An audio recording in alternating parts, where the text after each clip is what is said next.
Bismillahirrahmanirrahim. Assalamualaikum warahmatullahi wabarakatuh. Waalaikumsalam warahmatullahi wabarakatuh. Rabbi shrah li sadri wa yassir li amri wahlul 'uqdatam min lisani yafqahu qawli. Alhamdulillahirabbil alamin wassalatu wassalamu ala asyrafil anbiya'i wal mursalin wa ala sayyidina Muhammadin wa ala alihi wa sahbihi ajma'in. Alhamdulillahirabbil alamin. Segala puji bagi Allah yang telah memberikan kita nikmat iman, Islam, dan juga kesehatan, sehingga pada pagi hari ini, weekend kali ini kita masih bisa bertemu, berkumpul secara online untuk mengkaji bersama tentang peradaban Islam pada masa klasik seperti itu ya Bu, dengan keadaan yang sehat walafiat. Dan kedua kalinya, marilah kita senantiasa curahkan sholawat dan serta salam kepada junjungan kita, Nabi besar Muhammad SAW, yang nantinya akan senantiasa kita tunggu syafaatnya di yaumil akhir. Baik, ketiga kalinya saya ucapkan terima kasih kepada ibu-ibu semua di sini yang telah meluangkan waktu begitu pada pagi hari ini, meluangkan waktu weekend-nya begitu ya, untuk bisa berkumpul bersama, belajar bersama, mengkaji ilmu bersama begitu. Semoga waktu yang kita luangkan pada pagi hari ini mendapatkan keberkahan gitu dan dicatat sebagai pemberat amal atau pahala kita di yaumil akhir nanti. Baik, sebelum kita mulai acara kita pada pagi hari ini, marilah kita baca Al-Fatihah terlebih dahulu. Semoga acara kita pada pagi hari ini bisa lebih berkah begitu dan mendapat kebermanfaatan bagi hidup kita sekarang maupun nanti ilmunya bisa kita manfaatkan di kehidupan kita ke depan begitu. Allahumma Fatihah. Alhamdulillahirabbil alamin. Iyyaka na'budu wa iyyaka nasta'in. Shiratal mustaqim. Shiratal ladzina an'amta 'alaihim ghairil maghdubi 'alaihim waladdallin. Amin. Alhamdulillahirabbil alamin. Baik, sebelum kita mulai ke acara inti, izinkan saya untuk membacakan CV singkat dari pemateri kita hari ini. Beliau adalah Bu Dr. Ita Rahmania Kusumawati. Beliau sekarang ini sedang menjabat atau memegang amanah sebagai dosen pascasarjana Universitas Hasyim Asy'ari, dan background pendidikan beliau adalah doktoral di Humaniora, Antropologi Religi dan Budaya. Beliau sekarang berdomisili di Jombang, dan moto hidup beliau adalah La ghaliba illallah, dan untuk selanjutnya untuk mengefektifkan waktu begitu, saya persilahkan kepada Bu Ita untuk menyampaikan materi. Baik Bu Ita, waktu dan tempat kami persilahkan. Saya share screen dulu Ibu. Iya.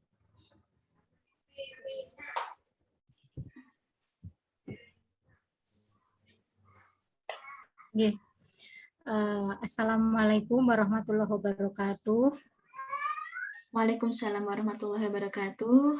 Ya, insya Allah suara saya bisa didengar nggih oleh semuanya.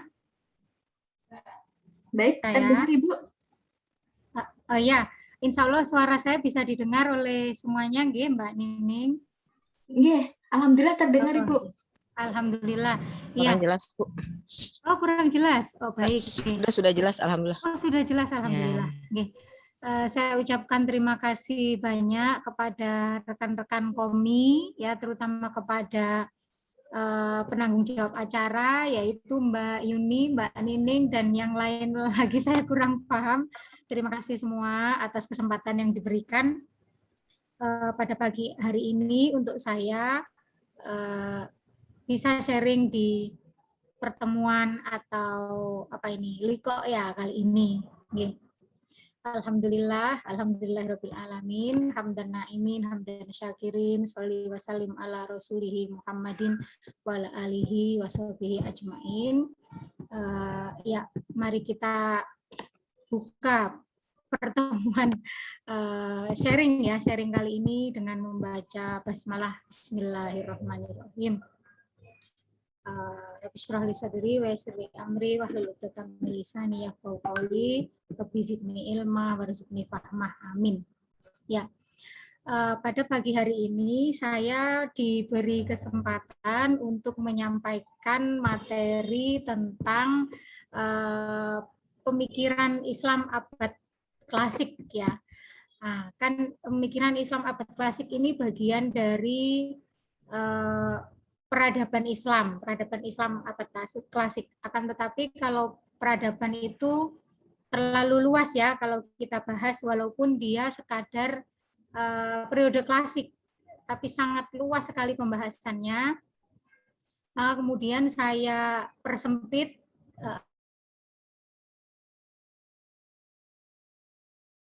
tinjauan pemikiran pemimpin muslimnya. Jadi tinjauan pemikiran pemimpinnya dulu.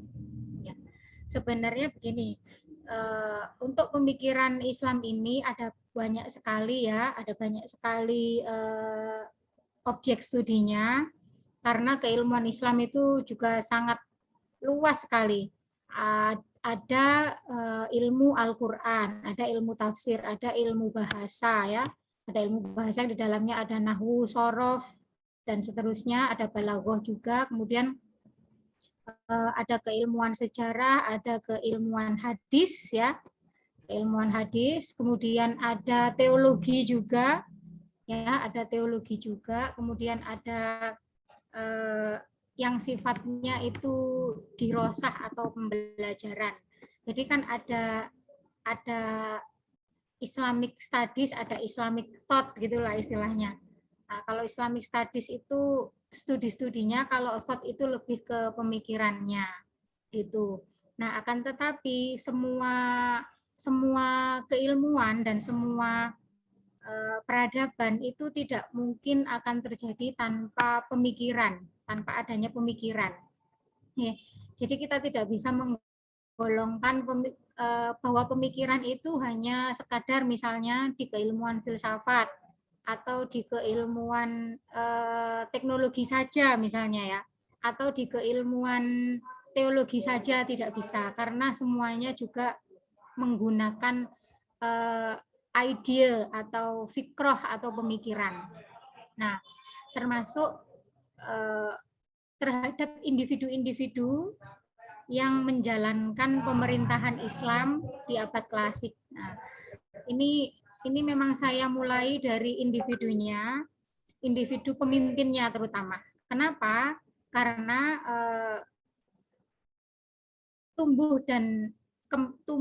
pertumbuhan dan perkembangan Islam pada saat itu tergantung kepada siapa yang menjadi pimpinannya. Makanya saya mulai dari sini. Oke. Ya, itu bisa sambil dibaca, kita scroll sedikit-sedikit ke bawah, Mbak Nining. Ya, pemikiran Islam. Kalau ilmu yang tertua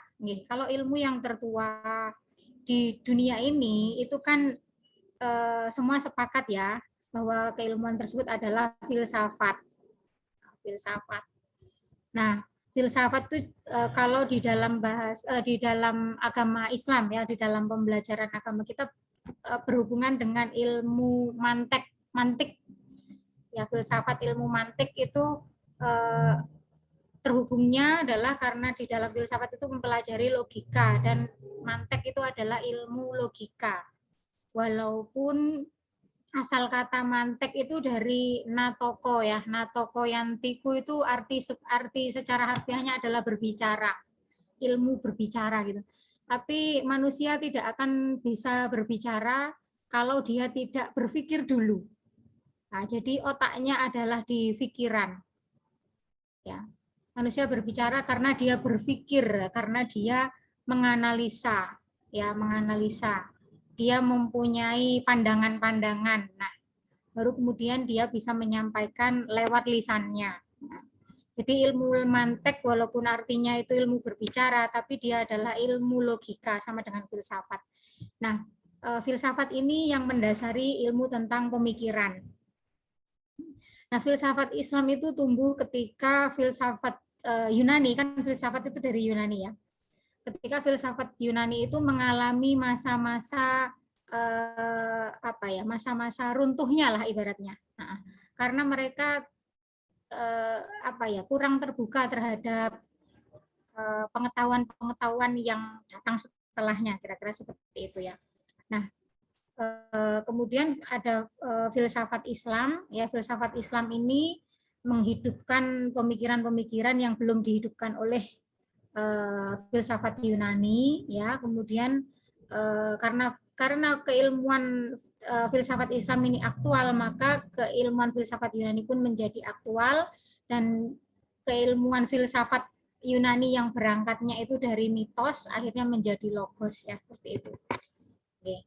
Nah, terus dengan berkembangnya keilmuan filsafat yang kemudian menumbuh kembangkan keilmuan lain dalam keilmuan Islam, itu sudah terbukti bahwasanya keilmuan Islam bisa menjadi mercusuar ya di Eropa. Nanti ada ceritanya. Oke.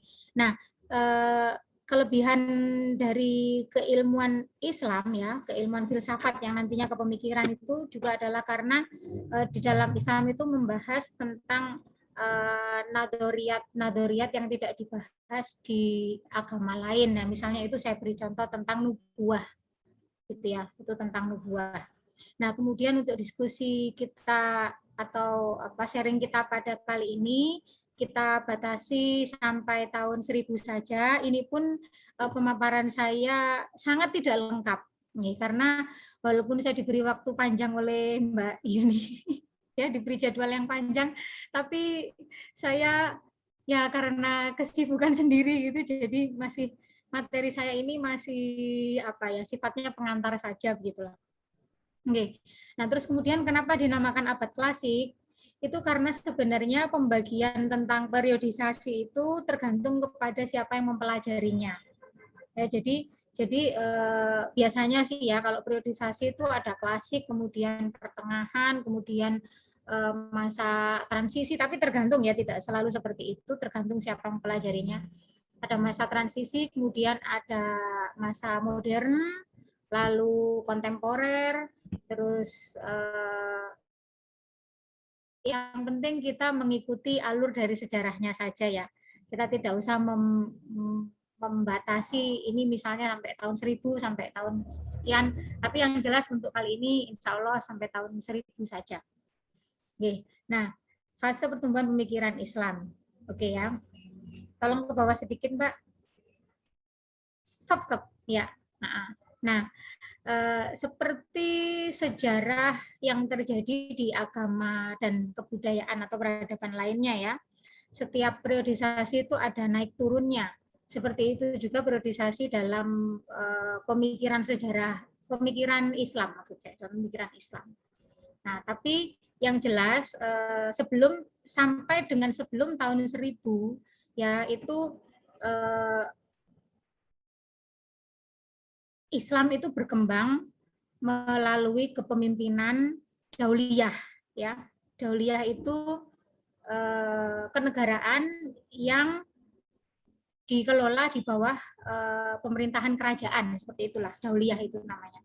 Gitu. Jadi pertama itu mulai dari kepemimpinannya Rasulullah Muhammad SAW, kemudian dilanjutkan oleh Khulafaur Rasyidin, kemudian berlanjut kepada pemerintahan dauliyah atau al-imamah ad-dauliyah itu. Nah, yang jelas pemikiran Islam itu bertumbuh sejak zaman Nabi. Nanti kita akan kupas setelah ini. Nah, sampai dengan tahun 1000 itu sudah pasti ya ada perintah untuk mengkaji ilmu dari para penguasa. Ya, walaupun mereka ada di pemerintahan, mereka tidak sekedar berpikir tentang politik saja. Akan tetapi mereka juga menyiapkan lembaga-lembaga pendidikan untuk mendidik masyarakat atau umat Islam supaya mengkaji ilmu, itu sudah pasti ya. Kemudian yang yang berikutnya sebelum tahun 1000 atau abad ke berapa ya, tahun 1000 itu abad kalau sekarang abad 21, berarti kalau tahun 1000 itu abad ke-10 ya. Nah, itu sudah terlaksana yang namanya penerjemahan karya-karya ilmu pengetahuan klasik, tidak hanya dari keilmuan Islam saja, ya. Keilmuan lain yang sudah berkembang sejak masa Yunani itu juga ditulis, kemudian diperbanyak dan disebarkan. Nah, nanti ada di sesi lain nanti kita akan bahas tentang islamisasi ilmu, ya. Ini untuk ilmu-ilmu yang non Islam dulu. Jadi seperti ilmu itu seperti manusia ya. Ada ilmu Islam, ada ilmu non Islam. Makanya kita di dalam agama kita ada islamisasi ilmu gitu. Nah, terus yang ketiga, keilmuan itu kan yang membuat orang berpikir ya. Itu disebarkan di pengajaran di madrasah-madrasah yang tersebar di kota-kota besar Islam. Nah, terkait hal ini, terkait madrasah ini, madrasah itu hanya salah satu institusi saja untuk menyebarkan keilmuan dan pemikiran Islam. Ya, di luar madrasah ada banyak sekali jenisnya, ya, tempat untuk menuntut ilmu dan mempertajam pemikiran istilahnya ya. Ada lembaga pendidikan lain yang namanya kutab, ada lembaga pendidikan lain yang namanya maristan, ada pendidikan lain yang namanya zawiyah, ada lembaga pendidikan lain yang namanya solunul adabiyah, gitu, dan banyak sekali. Oke ya. Terus penyebaran itu didorong juga dengan adanya produksi alat tulis ya, kertas dan alat tulis itu untuk supaya ilmu-ilmu yang sudah dipelajari tadi ada bentuk manuskripnya sehingga dapat lebih disebarluaskan. Oke, bisa dilanjut, Mbak. Nah, ini masih pengantar. Lah ini ya. Nah, konsep madrasah ya. Konsep madrasah itu adalah tempat untuk berdirosah ya, tempat untuk belajar atau mempelajari ilmu. Kalau di masa Yunani dulu ada juga mereka cara belajar, yaitu orang-orang yang dianggap guru itu ya, seperti Plato, Aristoteles dan seterusnya, itu juga mengajari murid-muridnya, tapi konsep mereka tidak seperti konsep yang ditemukan dan dibakukan oleh orang-orang Muslim seperti tadi ya, ada institusi-institusi pembelajaran yang bermacam-macam gitu. Nah, konsep madrasah. Jadi madrasah ini adalah istilah kita untuk lebih mudah menyebutkan institusi-institusi yang lain ya, diwakili oleh madrasah ya.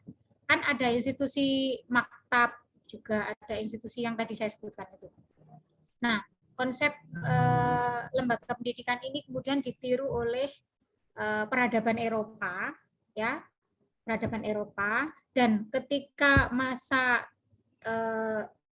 Islam berkuasa di Spanyol dan Portugal ya, pada saat itu namanya adalah Andalusia, itu para ilmuwan Andalusia itu didatangkan oleh orang-orang Eropa untuk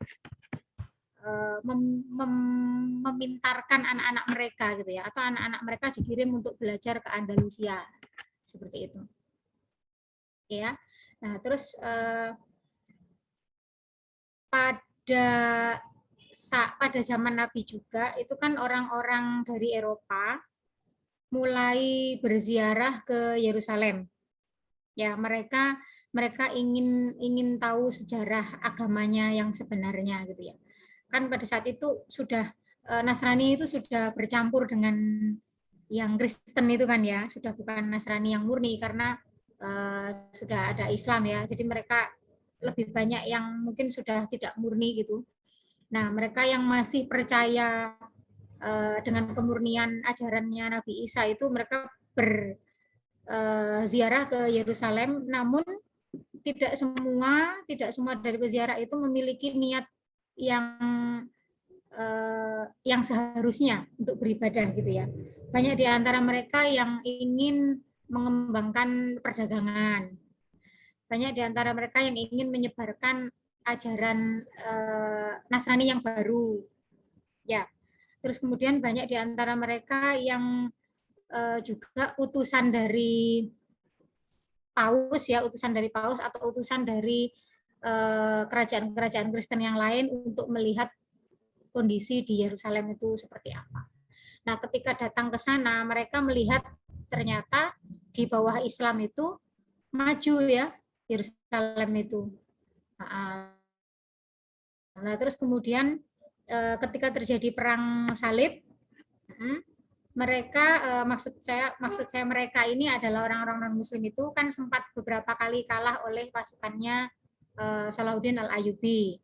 Ya, karena pasukan Salahuddin Al-Ayyubi itu memiliki memiliki teknik perang yang lebih bagus gitu ya, dan memiliki senjata yang pada saat itu lebih maju dari mereka, yaitu mesiu gitu ya, bubuk mesiu, terus bahan peledak, terus ada juga senjata pelempar bom. Kalau sekarang ini namanya apa, meriam ya. Kalau dulu itu modelnya kan katapel gitu ya, kayak katapel gitu. Jadi bomnya itu dilempar pakai katapel besar gitulah istilahnya ya. Nah, mereka itu terkejut-kejut dengan adanya perkembangan teknologi itu ya. Kemudian di antara ilmuwan-ilmuwan atau pemikir-pemikirnya yang pulang kembali ke Eropa itu mulai berpikir bagaimana caranya di Eropa bisa ada yang seperti itu. Gitu. Nah, mereka akhirnya berpikir, oh kalau mau maju seperti ini berarti harus meninggalkan kejumudan ya. Meninggalkan kejumudan itu akhirnya harus melawan gereja, karena gereja itu kan tidak mau masyarakatnya atau umatnya berpikir maju, istilahnya seperti itu ya. Nah, dan usaha mereka itu terus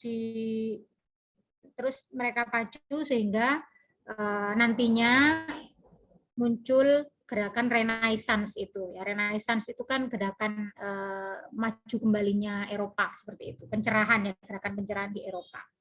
Nah, oke lanjut.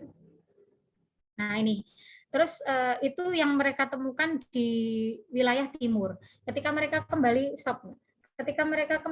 ke Eropa pun mereka juga menemukan peradaban yang lebih dari peradaban mereka, yaitu di Spanyol pada saat itu ya.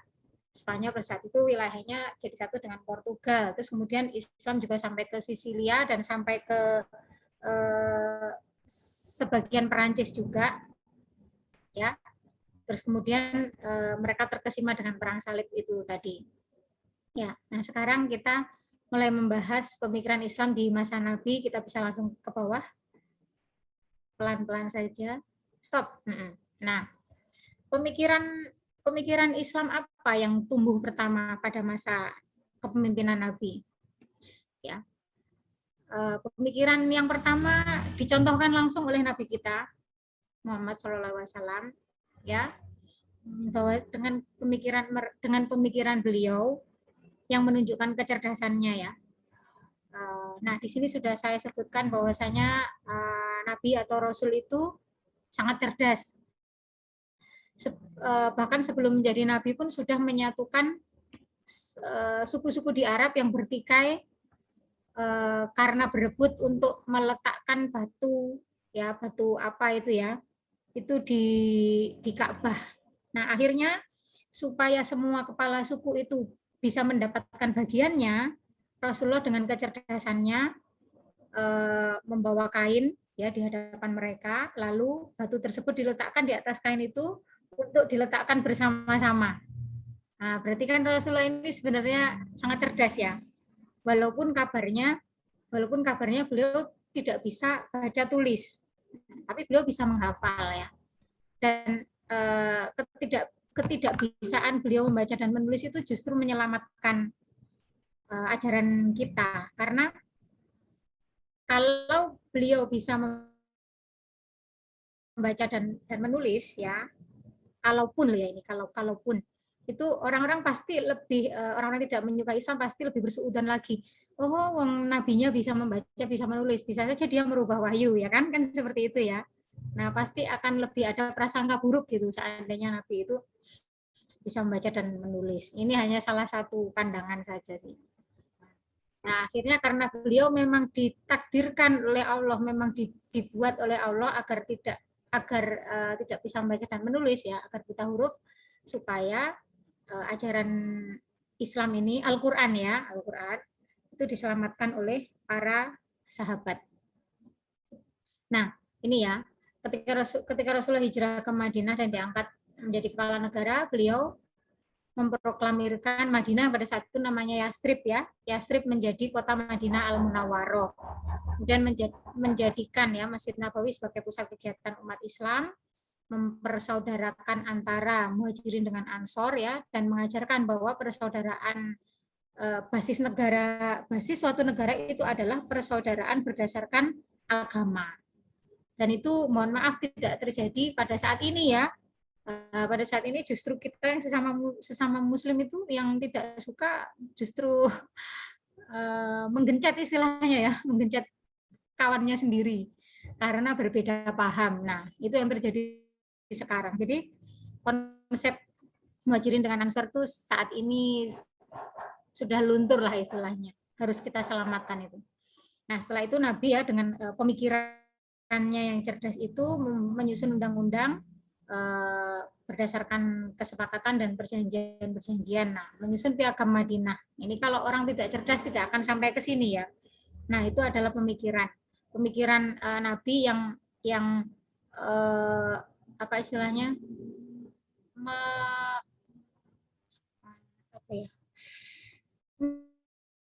menjadi inspirasi ya, menginspirasi kita. Nah, kemudian pada saat itu karena belum adanya batas wilayah, Nabi itu mengajari orang-orang atau para sahabat untuk membuat batas wilayah ini dari parit ya. Jadi parit itu membatasi antara wilayah Madinah dengan wilayah daerah yang lain. Kemudian membentuk pemerintahan-pemerintahan, lembaga-lembaga untuk membantu pemerintahan negara seperti angkatan perang, pengadilan, pendidikan ya, dan seterusnya. Oke, kita ke bawah lagi, Mbak. Ya, stop. Oke ya. Nah, setelah periode Nabi adalah periode Khulafaur Rasyidin. Ya, kita sudah tahu kebijakan para khalifah-khalifah Rasyidah ini ya. Walaupun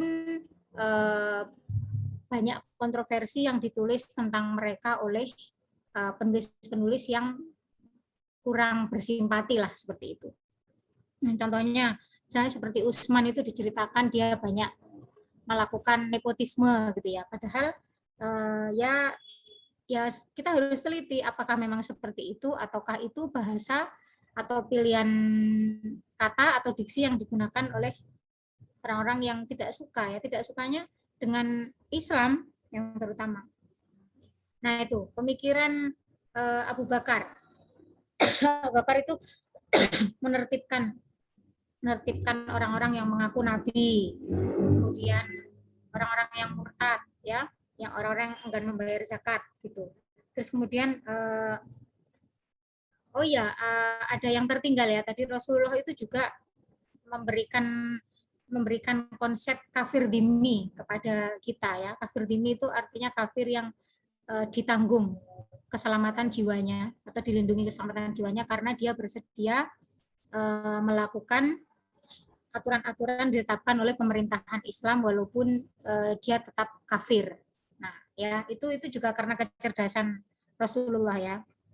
Oke, itu untuk bisa dibaca sendiri untuk pemikiran dan kecerdasan dari Abu Bakar, kemudian Umar, Utsman dan Ali ya.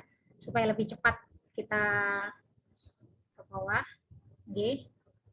Nah, ini masih periode Umar. Nah, sudah sebentar Ali kita ke Ali. Kita ke Ali, ke atas sedikit. Nah, stop. Ke bawah lagi, Pak, ke bawah lagi. Ali bin Abi Thalib. Nah, stop. Nah, Ali ya. mungkin kita semua tahu bahwasanya Ali itu adalah generasi muda yang sangat cerdas. Itu sampai ada yang membuat membuat syair tentang Ali, itu yang bahwasanya saya adalah kota ilmu dan Ali adalah pintunya. Dan barang siapa yang ingin mendatangi saya maka harus melewati Ali dulu. Ya pernah dengar ya? Nah, saya agak lupa syairnya, tapi yang jelas anak apa ya? Anak ini Muhammadun wa aliyun babuha wa man ata Muhammadun falyatiha min babiha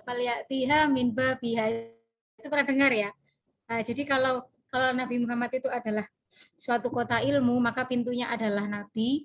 Barang siapa yang ingin datangi Nabi, maka harus datang melalui Ali dulu. Nah, Ali ini ahli bahasa ya, ahli bahasa Arab. Dia menguasai kalau bahasa Inggris itu grammarnya gitu lah istilahnya. Nah, Ali ini nahwu sorofnya. Ilmu bahasanya sebenarnya, ilmu bahasanya. Dan nanti yang menemukan ilmu nahwu ada sendiri, yang menemukan ilmu sorof nanti ada sendiri. Oke. Itu sebenarnya di pembahasan tentang bahasa ya, pemikiran mengenai bahasa. Ya, kita lanjut ke tahun 700 sampai 800. Ya, stop. Nah, pada tahun ini sebenarnya ada pemerintahan Islam itu sudah lebih banyak ya, karena Islam sudah meluas lebih dari wilayah Jazirah Arab. Sudah keluar dari wilayah Jazirah Arab. Jadi dia sudah berkembang ke Mesir juga ya tadi. Nah, ini sudah berkembang ke Afrika Utara ya, ke Spanyol juga sampai dengan ke perbatasan Tiongkok. Ini. Nah, pada tahun ini pemerintahan Islam selain di Mekah, Madinah, ada lagi di Syria ya, di Damaskusnya terutama. Nah, ini Muawiyah itu mendirikan suatu daulah. Ya, daulah itu kalau sekarang negara gitulah ya, negara. Nah, mendirikan suatu daulah dan memusatkan pemerintahannya di Damaskus ya, Damaskus di Syria. Nah, dia karena merasa independen, akhirnya dia mendirikan kerajaan negara. Kalau daulah zaman dulu itu memang bentuknya kerajaan ya, karena belum ada demokrasi seperti sekarang. Kalau musyawarah dan syuro sudah ada, tapi untuk kalau itu bentuknya suatu negara atau ketatanegaraan, maka namanya adalah daulah gitu. Seperti itu. Ya. Tahun 700 sampai tahun 800 ini adalah masa atau periode dari kepemimpinannya Daulah Umayyah. Kalau dalam bahasa Indonesia kita menyebutnya dinasti gitu ya. Kalau dalam bahasa Inggris monarki begitulah. Nah, selain ini nanti di periode berikutnya ya ada ini Daulah Abbasiyah. Terus kemudian jadi di tahun yang sama ini, maksudnya di tahun 700 sampai 800 itu nanti ada 3 daulah ya. 3 daulah Islamiyah, yaitu Umayyah 1 yang di Syria ini, kemudian Abbasiyah yang di Irak atau di Baghdad. Nah, ketika terjadi sengketa antara Umayyah dengan Abbasiyah ini, kemudian dinasti Abbasiyah membunuh istilahnya ya, membunuh seluruh keturunan dari dinasti Umayyah karena ada permusuhan ya. Tapi ada satu keluarga yang sempat melarikan diri, kemudian mereka menyeberang ke Afrika Utara dan mendirikan dinasti Daulah Umayyah II di sana. Ya, lanjut. Nah, ini ada pointer nomor 1, 2, dan seterusnya itu membahas tentang pemimpin-pemimpin dari dinasti Umayyah 1 dan pemikiran mereka pada saat berkuasa ya. Tentu saja pemikiran mereka itu adalah untuk memberikan kontribusi yang positif terhadap Islam, perkembangan pemikiran Islam. Oke, bisa dibaca sendiri ya. Jadi ini tidak semua pemimpinnya saya sebutkan di sini atau saya uraikan, tapi lebih kepada pemimpinnya yang mempunyai jasa yang besar saja. Nah, ya, tidak semua ini sepertinya hanya berapa orang. Coba ke bawah, Mbak. Yang pertama adalah Muawiyah tadi pendirinya, yang kedua Abdul Malik bin Marwan, Al-Walid dan seterusnya, itu bisa dibaca ya. Mereka mempunyai pemikiran apa saja terhadap perkembangan Islam. Jadi mereka memiliki kontribusi apa saja, nah, seperti itu. Ya, lanjut ke 4, coba poin 4. Poin 4. Oh, nah ini ya. Ini di atasnya ini Mbak, di atasnya ABC itu Hisam. Ya. Hisam nomor 5 Hisam. Nah, Hisam. Nah, cukup. Iya. Nah, ini ya. Jadi 5 orang ini untuk sebagai wakil dari Daulah Umayyah 1 ya. Dan yang terakhir yang di masa Hisam ini ya, mulai dipelajari keilmuan tafsir. Coba ke bawah Mbak, yang A tadi, yang A. Oh, bukan, ke atas lagi berarti. A, B, C. Lagi.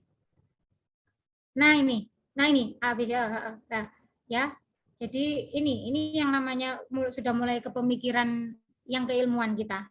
Ya, ada ilmu tafsir, ya, mulai berkembang, kemudian hadis. Kalau gini, pertumbuhannya itu sejak kalau tafsir itu sejak Al-Quran dibukukan ya, sudah menjadi mushaf dan mushafnya sudah seragam, yaitu sejak zaman. Nah, kalau ilmu hadis itu setelah dipelajarinya Al-Quran ya. Jadi yang diingat adalah, kalau hadis itu apa sih intinya? Kalau hadis itu yang dikaji, yang pertama dari qaulnya Nabi, ya, dari qaulnya Nabi. Kemudian dari fiilnya Nabi atau af'alnya beliau, semua yang beliau lakukan ya, af'al. Terus kemudian yang ketiga dari takrirnya Nabi. Takrir itu seperti kebijakan, keputusan, pemikiran, nah itu ya, itu isinya hadis. Nah, kalau fikih, ya fikih itu adalah bentuk dari ijtihad hukum. Ya, makanya ada empat imam madhab ya. 4 imam madhab itu mereka yang berijtihad hukum. Nah, ijtihad pun ini bisanya hanya dilakukan maksimal oleh tabi'in. Ya. Kenapa setelah tabi'in tidak boleh? Ya karena setelah tabi'in sudah tidak ada lagi, sudah tidak tersambung lagi secara langsung dengan Nabi ya. Bahkan tabi'in pun tidak tersambung secara langsung dengan Nabi. Oke, yang D, ilmu kalam. Oke, ilmu kalam. Kita lihat ilmu kalam itu apa keterangannya. Di footnote yang nomor 5. Ilmu kalam. Nah, ilmu kalam itu membahas tentang akidah dan keimanan ya, yang menggunakan logika atau argumen akal secara filosofis. Nah, ilmu kalam itu adalah ilmu teologi. Kalau di dalam apa namanya, agama Kristen ya, teologi. Kalau kita di dalam agama kita ya, sebenarnya ilmu kalam itu ilmu tauhid itu. Ilmu tauhid. Nah, orang-orang lebih mengidentikan pemikiran Islam ini kepada pembelajaran atau studi tentang ilmu kalam. Padahal tidak hanya ilmu kalam, ya, karena semua pembelajaran menggunakan pemikiran seperti itu, ya. Oke, ilmu kalam sejak kapan dipelajari dalam Islam? Yaitu sebenarnya sejak ketika Islam mulai ada aliran, ya. Mulai ada aliran yang pertama adalah aliran yang dinamai atau dijuluki sebagai Khawarij ya, yang tidak mengikuti yang keluar dari golongannya Ali, seperti itu ya. Terus kemudian ilmu kalam ini pesat sekali pertumbuhannya, makanya orang-orang mengidentikan pemikiran Islam adalah ilmu kalam ya. Nanti kita bahas ketika ada di pertanyaan saja ya, di diskusi saja ya, supaya tidak lama. Lanjut yang E.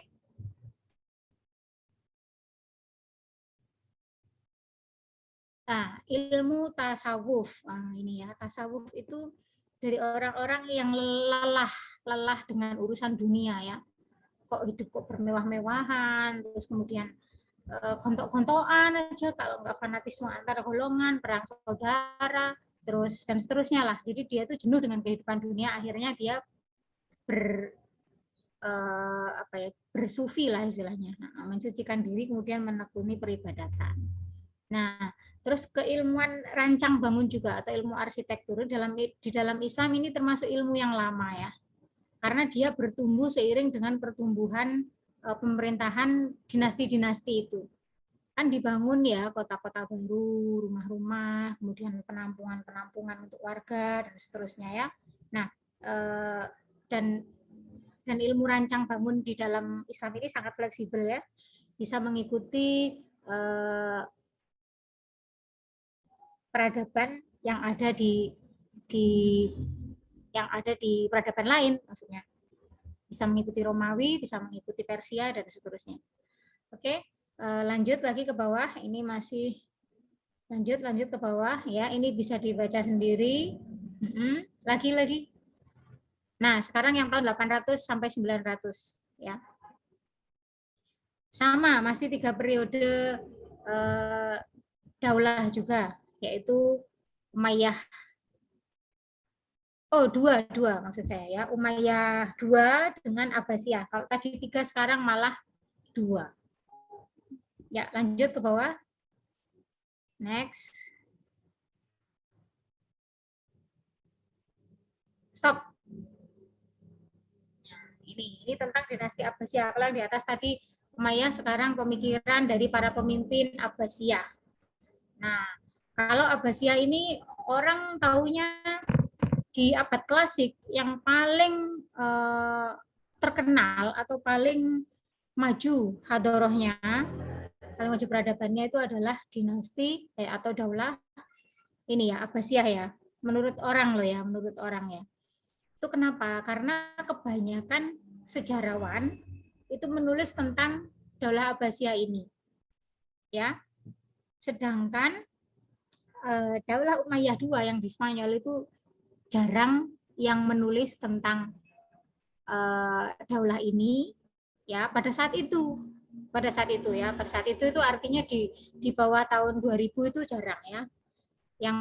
Yang mereka tulis atau yang mereka kaji itu adalah tentang Abbasiyah, karena letaknya di timur, yang letaknya di barat terlupakan. Karena apa? Karena dikelilingi oleh monarki-monarki Kristen, ya akhirnya terlupakan. Baru ditulis oleh para sejarawan setelah tahun 2000 lebih banyaknya, tapi sudah mulai ditulis sejak tahun 1800-an, sudah mulai ada yang menulis tentang sejarah Spanyol ini. Ya. Nah, ini adalah poin 1, 2, 3, 4 dan seterusnya, itu adalah pemikiran-pemikiran dan keilmuan yang berkembang pada masa Abbasiyah. Banyak sekali memang.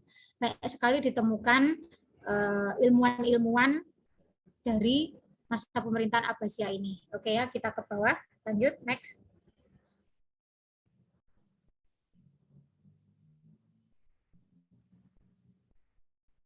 Nah, tahun 900 sampai tahun 1000. Ya, tahun 900 itu adalah masa jaya-jayanya dinasti atau Daulah Umayyah II yang di Spanyol ya. Tapi kita tidak banyak tahu kalau tidak membaca sejarahnya. Nah, sejarah yang beredar yang menjadi pembelajaran sampai di SD ya atau MI itu adalah tentang Abbasiyah. Padahal Umayyah II tidak kalah jayanya, sangat berjaya, bahkan lebih maju dari monarki Inggris waktu itu. Belum apa-apa ya. Inggris yang sekarang ini loh, yang Ratu Elizabeth itu dulu belum apa-apa ya. Terus kemudian dibandingkan kerajaan Kristen yang lain, Daulah Umayyah II ini lebih berjaya.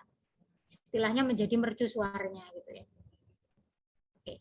Nah, tahun 900 ini sama seperti tahun 700 sampai dengan 800 tadi. Ada 3 kerajaan besar. Ya. Kalau tahun ini maksudnya 900 sampai 1000 ini Umayyah II di Spanyol. kemudian Spanyol itu Andalusia ya dulu namanya ya. Terus kemudian ada Daulah Fatimiyah. Nah, ya. Ada Daulah Fatimiyah, kemudian ada Daulah Idrisiyah. Ada Daulah Idrisiyah. Nah, ada lagi sebenarnya berdiri, tapi sedikit sekali sejarah yang menceritakannya, itu dinasti Seljuk di Anatolia. Anatolia itu salah satu daerah Turki yang sekarang. Nah, tentu saja dari pemerintahan daulah yang banyak itu, atau pemerintahan dauliyah itu, kan berkembang ya pemikiran-pemikiran keilmuan. Jadi sebenarnya Islam itu sangat maju pada saat itu memang. Islam itu sangat maju. Ya, lanjut ke bawah. Stop. Nih, tentang Daulah Fatimiyah Idrisiyah sudah dibawa tadi ya. Nih Fatimiyah. Oh, ada lagi ya, maaf, empat daulah. Yang satu nanti tapi agak ke belakang berdirinya, yaitu dinasti atau Daulah Ayyubiyah.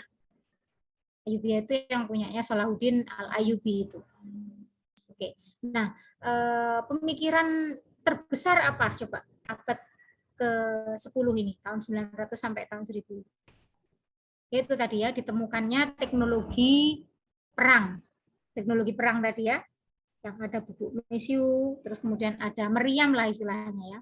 Meriam yang berupa katapel tadi, terus kemudian berdiri juga kalau sebelumnya umat muslim itu belajarnya di madrasah ya, madrasah atau sekolah-sekolah atau di zawiyah-zawiyah atau di kutab-kutab itu setingkat, kalau masa sekarang ini SD, SMP, SMA gitulah.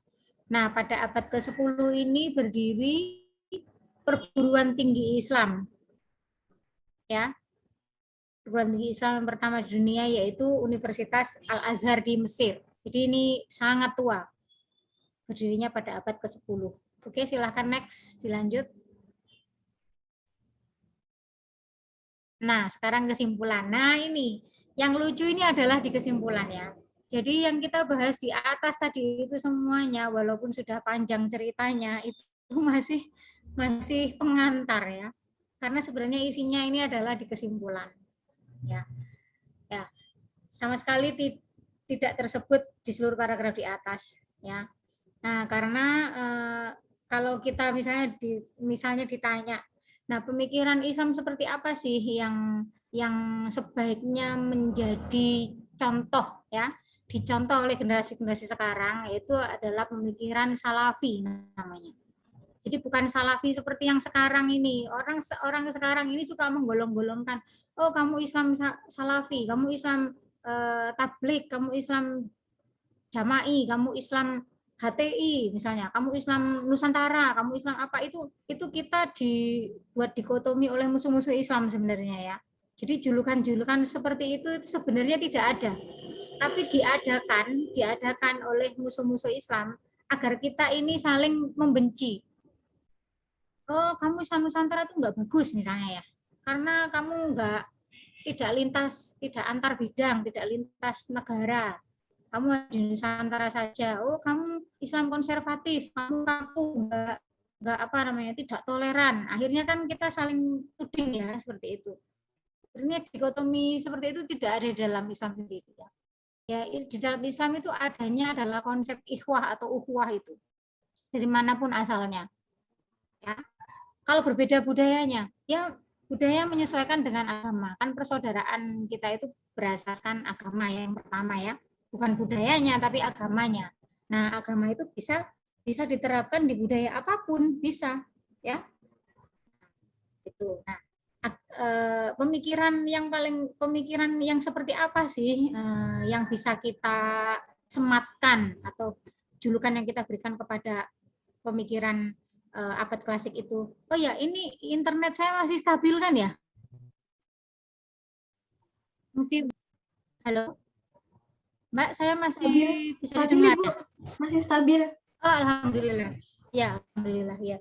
Nah, jadi pemikiran salafi ya namanya. Pemikiran salafi. Nah, seperti apa pemikiran salafi itu? Ya, pemikiran yang berdasarkan kepada Al-Quran dan hadis ya. Kalau Al-Quran itu sudah jelas, kalau hadis itu dari perkataan atau ngendikannya Nabi. Kemudian dari af'al. Af'al itu semua tindakan beliau, ya, tindakan beliau. Sikap. Beliau bersikap apa terhadap kejadian apa gitu. Nah, kemudian dari takrirnya. Takrir itu apa? Pemikiran, kebijakan, keputusannya Nabi. Nah, itu namanya akidah salafi, itu berdasarkan itu. Ya, akidah salafi nama lainnya adalah qiyadah fikriyah, al-qiyadah al-fikriyah, yaitu kepemimpinan yang berdasarkan kepada ide atau pemikiran yang berdasarkan kepada syariat Islam gitu ya. Nah, terus kan sumber dari agama itu kan, agama Islam kan ada 4 ya, Quran, hadis, kemudian ada ijma dengan qiyas. Nah, untuk ijma'nya bagaimana? Nah, ijma'nya ini by the way sudah paham semua ya ijma itu apa ya? Kalau belum nanti kita bahas di saat diskusi aja ya. Jadi ijma'nya harus ijma' sahabi. Ijma' sahabi itu adalah ijma' yang disepakati maksimal ya ketika masih ada sahabat yang hidup. Terus siapa sih yang disebut sebagai sahabat itu? Sahabat itu adalah orang yang hidupnya, orang yang semasa dengan Nabi. Semasa dengan Nabi itu dalam artian begini, dia masih sempat bersua dengan Nabi, itulah namanya sahabat. Jadi belajar langsung, mengambil ilmu langsung pada Nabi, dan dia langsung berinteraksi dengan Nabi, itulah yang namanya sahabat. Ya, jadi ijma'nya harus menyertakan para sahabat. Ya, walaupun itu hanya satu sahabat, tapi yang jelas orang disebut sebagai sahabat itu pernah berinteraksi secara langsung dengan Nabi. Jadi mengalami masa-masa ketika Nabi masih sugeng gitu ya, walaupun dia hanya misalnya kebagian waktu 2 tahun bersama Nabi atau 1 tahun, yang penting dia pernah berinteraksi dengan Nabi. Nah, kalau ijma'nya ini disepakati oleh orang-orang yang tidak satu pun di situ pernah berinteraksi dengan Nabi, maka ijma'nya itu batal, ya, tidak boleh digunakan. Nah, kemudian untuk kiasnya harus kias yang syar'i, ya, bukan kias yang naf'i. Syar'i itu segala sesuatu yang mau diambil hukumnya atau dikiaskan harus didasarkan kepada syariat. Syariat itu apa? Yaitu tadi, syariat itu yang sesuai dengan yang ada di Al-Quran, berarti redaksinya atau penafsirannya ada di dalam Al-Quran, ya. Kemudian sesuai dengan hadis, bukan berdasarkan naf'i. Naf'i di sini artinya bukan manfaat ya, tapi kepentingan. Bukan kias yang berdasarkan kepentingan. Nah, kalau belum paham nanti kita bahas di diskusi ya, silakan.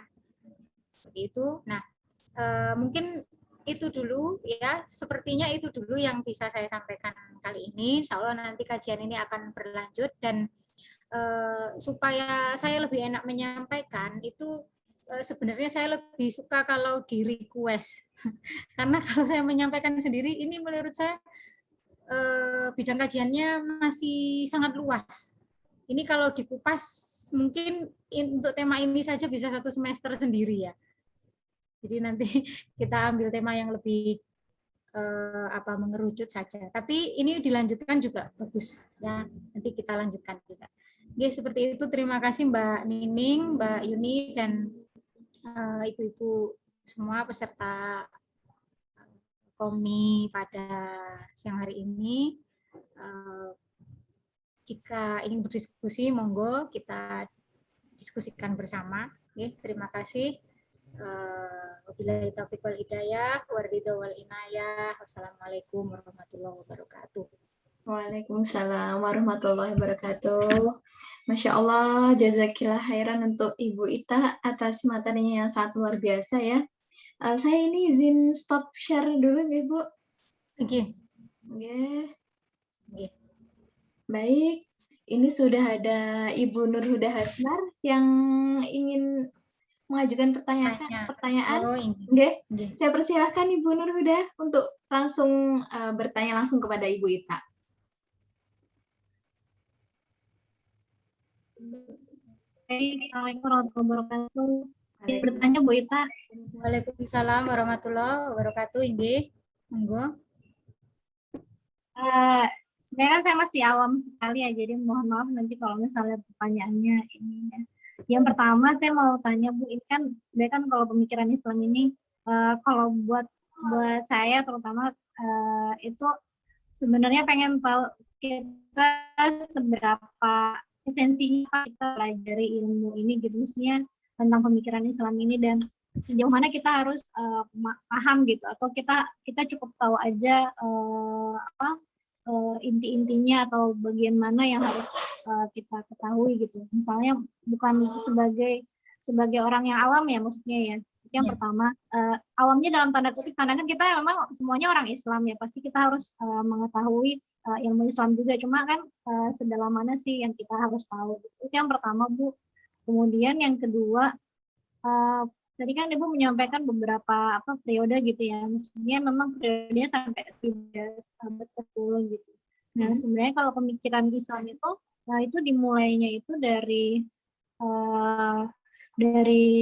hitungannya cuma dari tahun pertama Masehi aja, atau memang dihitungnya itu semenjak pas zamannya Rasulullah aja, maksudnya dimulainya kita sebut ada pemikiran Islam itu apakah ketika Rasulullah diangkat menjadi nabi, atau tadi kan Ibu kayaknya sempat menjelaskan juga kan yang sebelum zaman Nabi kan juga sebenarnya udah disebut dalam pemikiran Islam gitu. Ada batasannya nggak maksudnya gitu? Apakah bahkan tahun sebelum Masehi juga udah ada pemikiran Islam gitu? Itu sama yang terakhir Bu, mungkin kalau misalnya kalau kita kan seringnya dengar gitu pemikiran Islam liberal gitu. Nah itu sebenarnya dari zaman Rasulullah tuh juga udah ada atau belum pemikiran Islam liberal, dan kalau di tentang bagian ilmu pemikiran Islam itu ada bahasannya enggak? Itu Bu. Ya Mbak Nining, ini bisa langsung dijawab atau bagaimana? Boleh Ibu, langsung dijawab saja Ibu. Silakan. Langsung dijawab. Ya, terima kasih kepada Mbak Nur Huda Hasmara atas pertanyaannya. Tadi yang pertama itu saya agak gimana ya menyimpulkannya. Pertanyaan yang pertama tadi tentang? Jadi yang pertama itu tadi tentang ini Bu, apa urgensi orang mempelajari pemikiran Islam. Jadi kalau misalnya sebagai orang Islam harus mempelajari pemikiran Islam, kita harus paham. Oh iya, oke. Bismillahirrahmanirrahim. Saya jawab, semoga semoga sesuai dengan pertanyaannya ya jawaban saya. Jadi sejauh mana urgensi mempelajari pemikiran Islam gitu ya.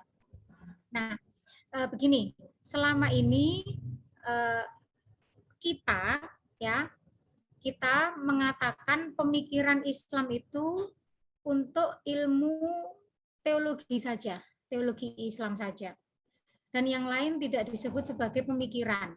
Nah, atau kita mengidentikan bahwasanya pemikiran Islam itu ada di dalam keilmuan usuluddin. Ya kan begitu biasanya ya. Kalau tidak usuluddin berarti bukan pemikiran Islam. Itu menurut saya pemahaman yang salah ya. Karena semua ilmu Islam itu didasari kepada pemikiran. Nah, seperti itu tadi, yang ilmu yang tertua, ilmu mantek ya, ilmu mantek atau ilmu logika tadi. Ya. Itu adalah semua ilmu itu berdasarkan kepada pemikiran atau logika. Nah, jadi sejauh mana urgensi kita belajar pemikiran Islam, menurut saya sebanyak yang bisa kita pelajari saja. Karena itu ya untuk kepentingan kita juga.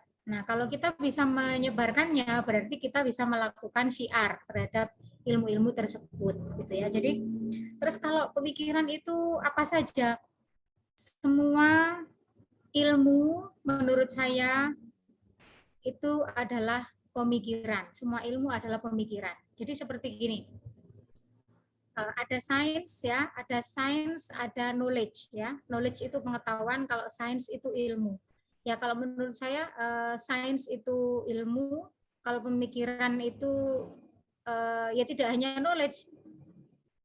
Semua keilmuan Islam membutuhkan pemikiran kalau menurut saya. meskipun itu pendidikan ya. Tapi orang kan ada yang menggolongkan, oh ini pendidikan berarti dia tarbiyah, berarti dia bukan pemikiran. Nah itu salah ya. Pemikiran Islam tidak hanya teologi saja, tidak hanya teologi saja, tapi semua ilmu. Bahkan kita belajar tauhid pun membutuhkan pemikiran. Kita belajar teknik ya, ilmu teknik pun membutuhkan pemikiran. Kita belajar sosial humaniora juga membutuhkan pemikiran ya, ada kecerdasannya sendiri-sendiri. Itu menurut saya untuk menjawab pertanyaan yang pertama. Nanti kalau belum cocok silakan ditanyakan lagi. Kemudian untuk pertanyaan yang kedua tadi saya agak lupa karena nggak dicatat tadi sama saya. Yang kedua itu tentang apa ya? Yang kedua tentang batasan pemikiran Islam itu ada tahunnya nggak? Maksudnya apakah pas cuma dihitungnya dari zaman Rasulullah aja itu?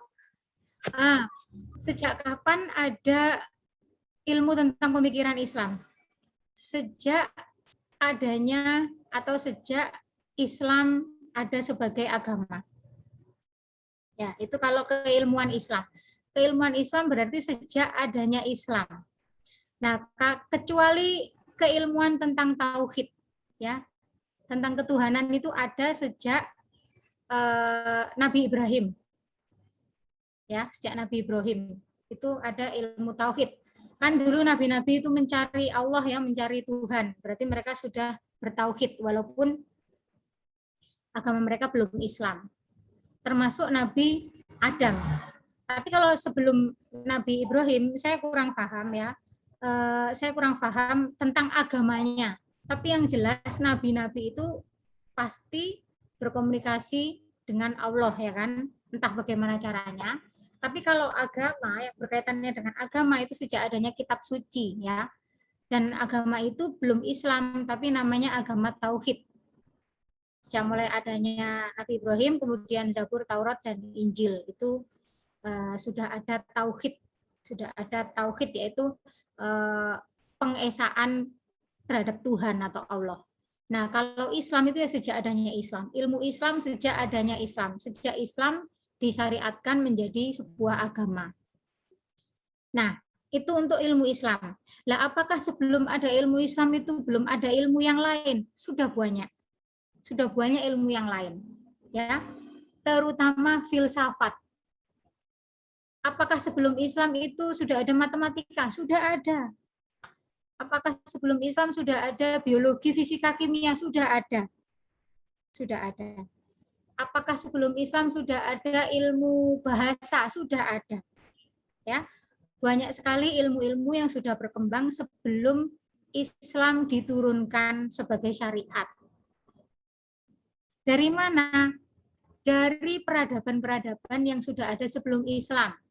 Yunani, Romawi, Babilonia, Mesir kuno, ya, Mohenjo-daro, Harappa dan seterusnya. Mereka sudah melahirkan keilmuan-keilmuan. Nah, kemudian oleh umat Islam ilmu tersebut diislamkan.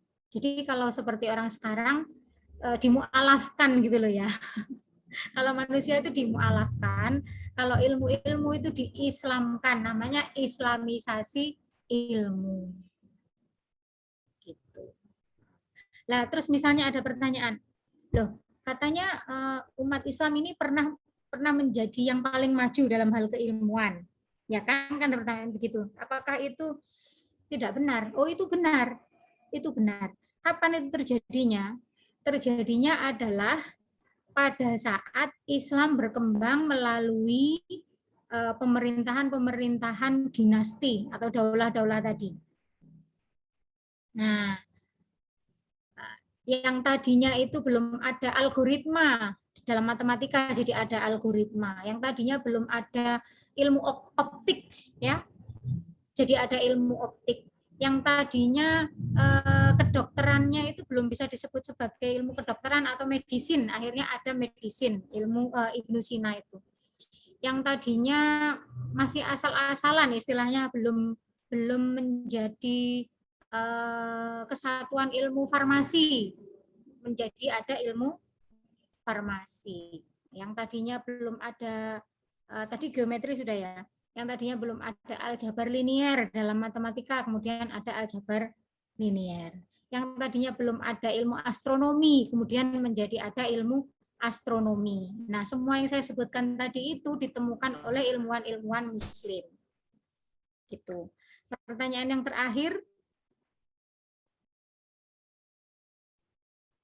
apa tadi? Mohon maaf, lupa. Satu-satu aja sepertinya kalau pertanyaan itu ya, biar nggak lupa, biar langsung dijawab. Liberal Bu itu, pemikirannya Islam liberal. Betul. Nah, ya. Bukan pemikiran itu. Jadi orangnya itu ada yang bersifat liberal, ada yang bersifat sekuler. Ini kan sifat-sifat dan sikap ya, tindakan-tindakan manusia. Ada yang liberal, ada yang sekuler, ada yang ateis misalnya, ada yang tradisionalis, kemudian ada yang konservatif, kemudian ada yang dan seterusnya.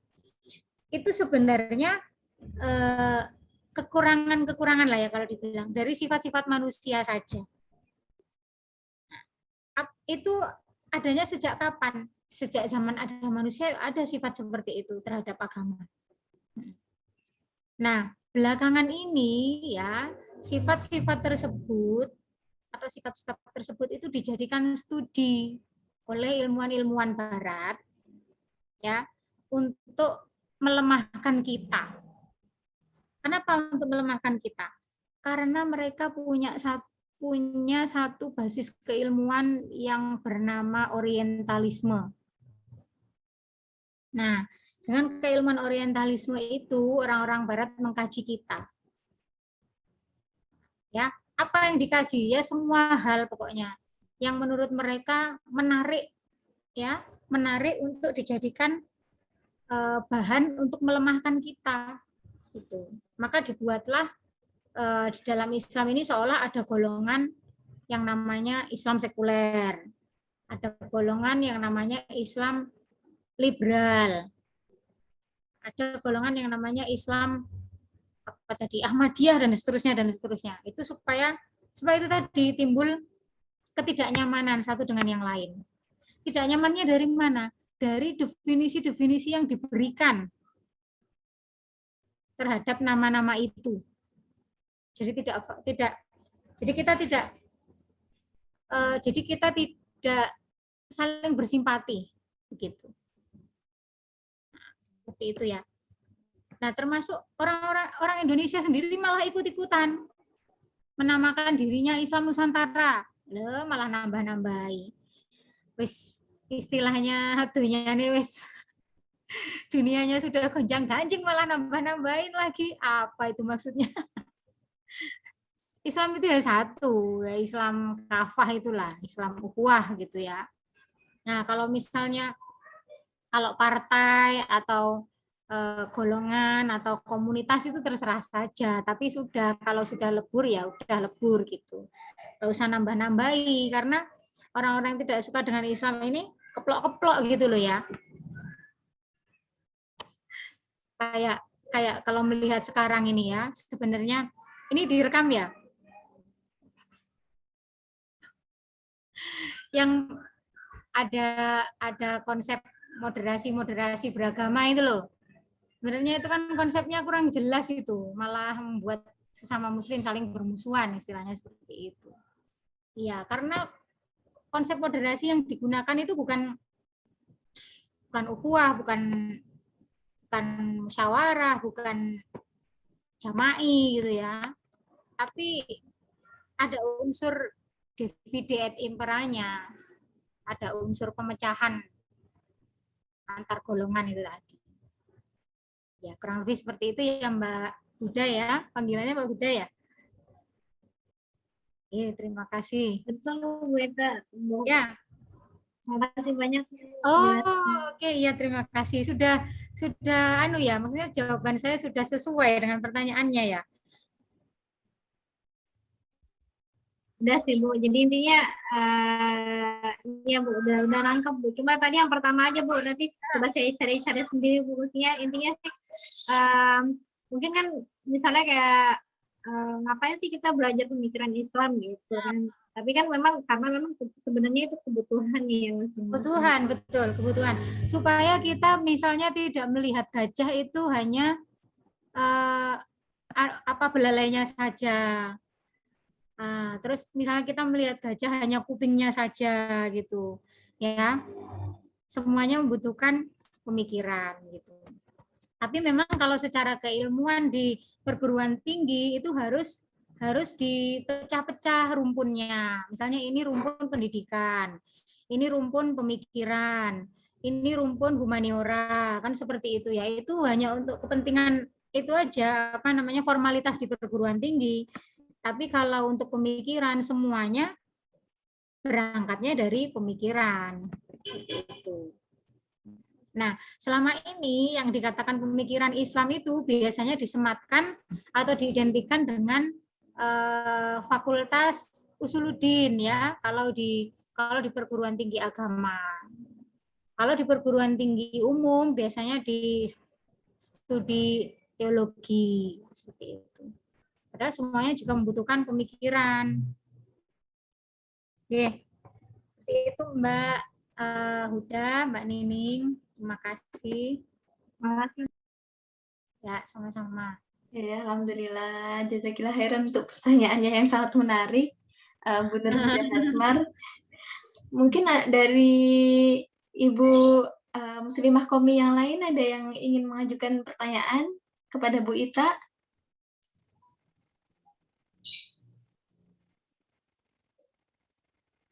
Nah, sepertinya belum ada.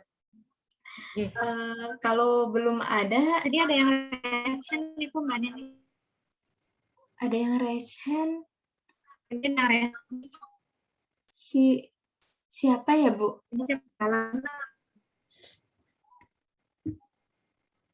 Tadi nggak tahu, tadi nggak lihat kayaknya raise hand tapi udah low. Oh ya, siapa ya Ibu? Tadi yang raise hand. Mungkin udah nggak jadi kali Mbak. Oh iya. Baik. Karena ini waktunya juga sudah menunjukkan pukul 11 gitu. Jadi insya Allah kita akhiri saja untuk kajian kita pada hari ini ya Bu Ita. Insya Allah nanti akan kita lanjutkan ke pertemuan berikutnya. Karena kalau misalnya belajar pemikiran di Islam ini memang harus memerlukan waktu ya Bu. Tidak bisa SKS artinya sistem kebut semalam atau sejam gitu kan tidak bisa ya Bu ya. Ini sebenarnya ya Mbak, jadi mohon izin untuk pemikiran klasik aja itu kalau di perguruan tinggi dipelajarinya 1 semester. Terus kemudian nanti pemikiran Islam abad pertengahan itu terbagi menjadi 2 ya. Kemudian nanti ada pemikiran Islam abad modern dan yang terakhir itu abad kontemporer. Berarti untuk itu saja harus 5 istilahnya? 5 semester. Iya betul sekali Bu. Jadi memang harus berjenjang begitu ya Bu ya, agar memang benar-benar paham betul begitu apa isinya, apa intisarinya begitu ya Bu. Baik insya Allah nanti. Untuk jurusan SPI itu kalau untuk jurusan sejarah peradaban Islam. Baik Bu Ita. Mungkin nanti Mbak Yuni dengan tim Komi bisa menjadwalkan begitu agar kita belajarnya tidak perlu Mbak. Mohon maaf kalau kita kan kajian saja ya untuk membuka wawasan, ya tidak perlu selama itu. Jadi misalnya untuk klasik 1 pertemuan, kemudian yang seterusnya nanti kita terus saja, kan masih banyak lagi pembahasan yang lain gitu, supaya lebih terbuka wawasan, bisa dapat banyak istilahnya. Iya. Betul sekali Bu, betul sekali ya. Nanti Mbak Yuni dengan tim Komi mungkin bisa menjadwalkan ya Bu ya. Begitu. Baik, sebelum kita menutup kajian kita pada pagi hari ini, izinkan saya untuk membacakan sedikit kesimpulan begitu. Jadi dalam sejarah perkembangan ilmu pengetahuan ilmu-ilmu Islam pun mengalami pasang surut seperti itu ya Bu. Beberapa periode mengalami puncak kejayaan, namun juga mengalami kemunduran. Nah, dalam pemikiran Islam klasik sendiri terdapat sejumlah pencapaian yang telah terekam oleh sejarah di era pemerintahan daulah. Yang pertama yaitu adanya perintah untuk mengkaji ilmu dari para penguasa, yang berarti di dalamnya ada aktivitas berpikir. Yang kedua, terlaksananya penerjemahan karya-karya ilmu pengetahuan klasik. Dan yang ketiga adalah penyebarannya melalui pengajaran di madrasah-madrasah yang tersebar di kota-kota besar Islam. Itu kesimpulan sedikit terkait pemikiran pemikiran Islam pada zaman klasik ya Bu. Insya Allah nanti di pertemuan selanjutnya tim Komi juga akan mengagendakan begitu agar kita juga bisa mempelajari tentang pemikiran Islam di periode yang lain setelah klasik seperti itu. Baik, jazakumullah khairan katsiran untuk Bu Ita yang telah meluangkan waktunya, meluangkan waktu weekendnya ya Bu ya, meluangkan waktu quality time bersama keluarga untuk bisa membersamai kami di sini belajar tentang pemikiran Islam di zaman klasik. Iya Bu, semoga waktunya berkah ya Ibu, dan kami yang menerima ilmu juga bisa mengambil manfaat dari ilmu yang Ibu sampaikan, dan ilmu yang Ibu Ita punya begitu juga bisa lebih bermanfaat bagi kami ataupun bagi masyarakat nanti ke depannya. Seperti itu. Jazakumullah khairan juga untuk ibu-ibu yang telah ikut belajar bersama ya, berdiskusi bersama pada pagi hari ini. Semoga ilmu yang kita dapatkan bisa bermanfaat dan berkah. Billahi taufiq wal hidayah, waridha wal inayah. Wassalamualaikum warahmatullahi wabarakatuh. Waalaikumsalam warahmatullahi wabarakatuh. Waalaikumsalam.